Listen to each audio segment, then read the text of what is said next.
What if becoming magnetic to healthy love has nothing to do with becoming more attractive? Nothing to do with learning how to flirt better. Nothing to do with finding the perfect opening line. And nothing to do with working out how long you should wait before you reply so you don't look too keen. And actually, nothing to do with convincing somebody to choose you. Because I think that we have completely misunderstood what it means to become magnetic to the right person. When I talk about becoming magnetic to love, to the right person, I'm not talking about sitting in your bedroom visualizing the most amazing person to knock at your front door. Although that would be lovely and so much easier, but probably a bit weird. And I would tell you that that's a red flag if someone shows up at your door asking to be your partner. Today, we're going to do something different. We're not talking about how to flirt or how to text or how to put yourself back out there.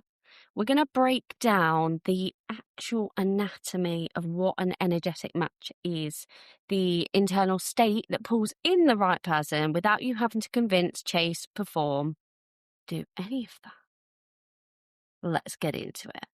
If you are new here, hi, I'm Sam Morris, and I spent years as a probation officer reading people for a living, watching what actually drives human behavior under pressure, and now I help high-achieving people become magnetic to healthy love, not through dating tactics, but through the state that you're in before you even open up that dating app. If you take one thing from this episode, let it be this: you do not have a dating problem. You have a container problem. And by the end of this episode, you'll know exactly what I mean by that and how to fix it. So let me tell you about Sarah. Sarah had been single for a while. Sarah is super intelligent. She really capable in every other area of her life. At work, she makes great decisions. She solves problems. She manages difficult situations. People actually come to her for advice. But when Sarah is in front of someone that she's attracted to, she starts to conduct a forensic investigation into the whole situation. So why did he put a kiss on that message yesterday but not today? Why has he watched my story and not replied? Why did he say he was busy? Is he actually busy? Did I say too much? Was I too keen? Should I message? Should I wait? What does that emoji mean? And underneath every single one of those questions is one true question. Is it safe here? The problem is that Sarah doesn't experience it like that. She experiences it as chemistry, as excitement, as butterflies, as attraction, or intuition telling her that something is wrong. But logically, it makes no sense. And so she becomes focused on the other person. So what are they doing? What are they thinking? Do they like me? Are they pulling away? And the bit that she misses is Sarah stops checking in with Sarah. Do I actually like this person? Do I like how I feel around them? Are they consistent? Do their actions match their words? Do our values line up? Is this person capable of giving me the relationship that I want? Suddenly, none of these questions matter, even though these are the things that before she started dating, she knew she wanted out of a person. The only question that seems to matter is, do they want me? And that is the opposite of being magnetic. And if you notice, this isn't like a dating tactics problem. Sarah doesn't need a better opening line. She doesn't need a 3-day rule. She isn't short on self-awareness either, because she could probably name all the patterns that she's got. The issue is where her attention goes the second that she becomes attracted to someone. It straight out of her body and onto them, onto auditioning, onto whether this one's going to hurt her, when actually the thing that determines who she attracts, who she tolerates, who she walks away from, is happening in her nervous system. It's happening in the state that she walks in with before she's even spoken a single word. And the problem is that you can't tactic, you can't logic your way out of an inner state. You can only regulate yourself into a new one. So what is being magnetic? So energy gets thrown around a lot like glitter. But nobody actually says what it is. An energetic match it's not vibes, it's not woo-woo, it's your baseline state. If you think about it like this, your nervous system is broadcasting all the time. It's like a little radio. When you walk into a date, half expecting to be let down, that is your state. And that is your baseline. So you're tight, you're guarded, you're testing. And the thing about the brain is we are wired to co-regulate. So we literally read and mirror other people's states moment to moment. And this is below a conscious awareness, like it's below it.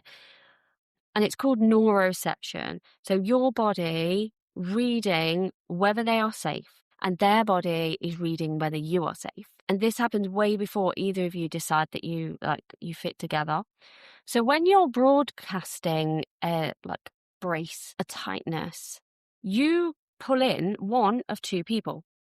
You pull in someone who matches you, who is also dysregulated, or you pull in the person who feels the test. You pull in the person that is like, no, thank you.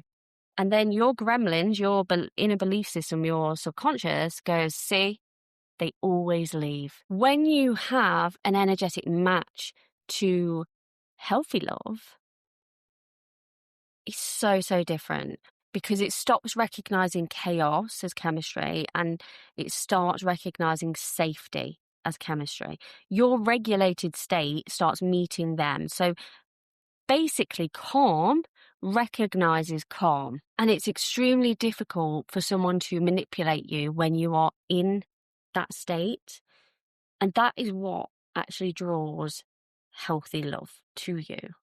And probably the biggest misunderstanding about being magnetic to healthy love is that you probably think, and a lot of the dating gurus out there teach this, about being able to walk into a room and have everyone want you.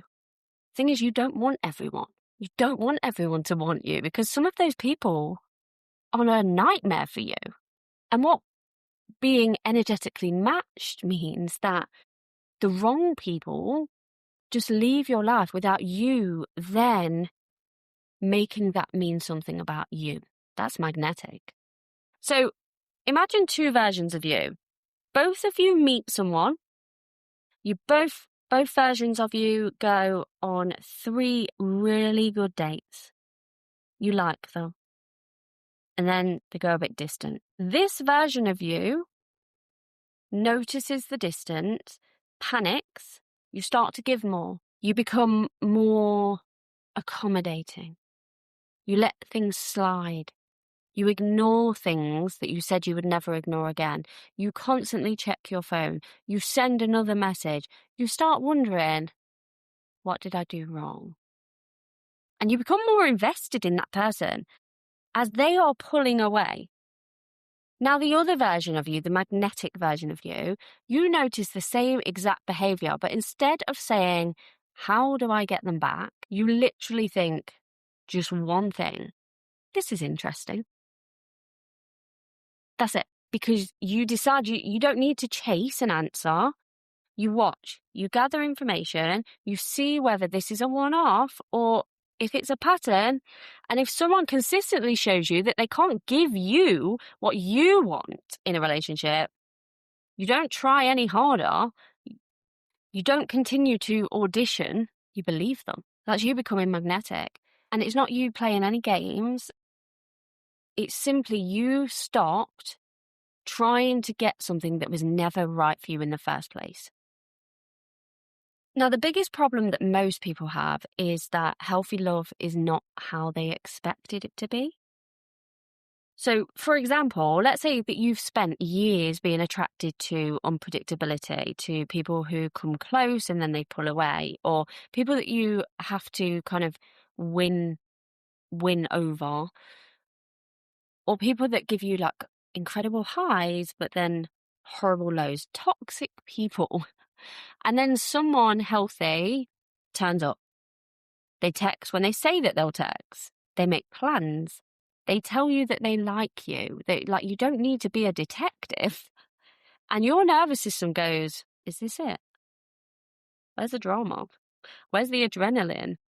Where's a 3-hour conversation with my friends analysing whether they're actually interested? And most people take that as a lack of intensity, and that they'll say stuff like, I had no chemistry with them. And that's exactly why knowing what a healthy love looks like logically in your brain isn't enough. You have to become capable of receiving it. You have to practice not having chaos, not creating chaos when things are calm. You have to practice being present to available people. You have to practice not being surprised. Being on edge is exciting, and someone being consistent is boring. And that is part of becoming magnetic too, is learning to let being calm feel good for you instead of being scary. And that's what comes up for a lot of people. And so when you're not in a magnetic state, your energy starts to leak out. It's just here. And there's 4 main magnetic leaks. See if you identify which one is yours and then tell me in the comments. We have the shrinker. So you make yourself smaller. You go along with things. You agree. And you might find that this happens in not just dating, with the other people around you. And then you wonder why this happens. You wonder why you're around people that take up so much space, that talk so much, that don't let you express yourself. And the reason is because you taught them that that's what they could do. Then we have the chaser.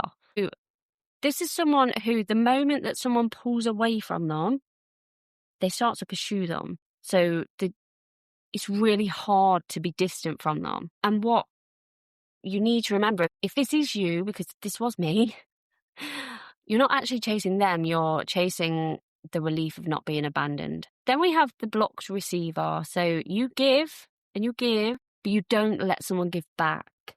So someone offers to take care of you, and your whole body goes, no thanks, I'm fine. I don't want to get hurt. I don't need anyone. And the thing for you is that you can't magnetize what you won't let yourself receive.